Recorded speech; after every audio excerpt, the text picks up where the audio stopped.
বাবা মানে একটা ছায়া, এক বিশাল ছায়া যেটার নিচে দাঁড়ালে মনে হয় কিছুই আমাকে ছুতে পারবে না।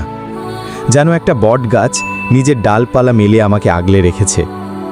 আমি যত দুর্বলই হই, যত ভুলই করি, বাবা পাশে থাকলে কেউ কিছু বলার সাহস করে না।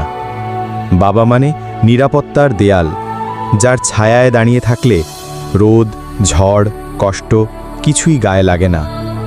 যখন বাবা থাকেন তখন মনে হয় পৃথিবীর সবচেয়ে শক্ত মানুষটা আমার পাশে আছে।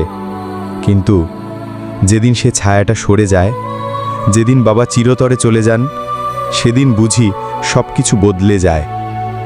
ঘরটা থাকে, জানালাটা হাওয়ায় দুলে, চেয়ারটা যেমন ছিল তেমনই থাকে, কিন্তু তাতে আর কেউ বসে না।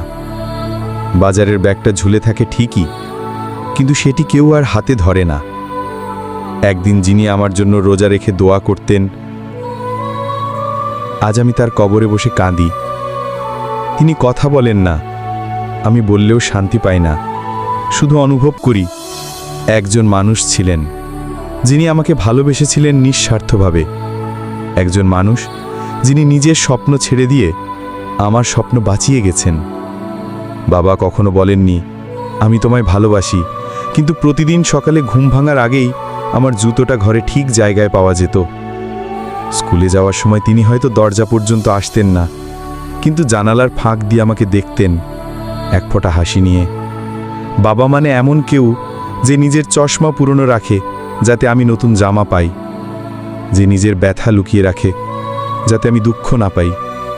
আজ বাবা নেই, রাতে ঘুম ভাঙলে আর সেই পায়ের শব্দ শোনা যায় না। ভোর হলে আর দরজার ফাঁক দিয়ে সেই পরিচিত কাশির আওয়াজ আসে না।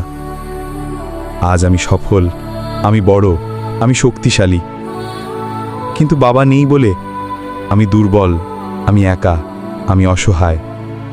যদি তোমার বাবা এখনো বেঁচে থাকেন, একবার গিয়ে তার মুখের দিকে চেয়ে বলো, বাবা আমি তোমাকে অনেক ভালোবাসি। এই কথাটা কাল বলার সুযোগ নাও আসতে পারে, কারণ যেদিন তিনি থাকবেন না, সেদিন তুমি হাজারবার নিজের বুক চাপড়ে বলবে, আরও একবার যদি বলার সুযোগ পেতাম, আরও একবার যদি তার হাতটা ধরতে পারতাম।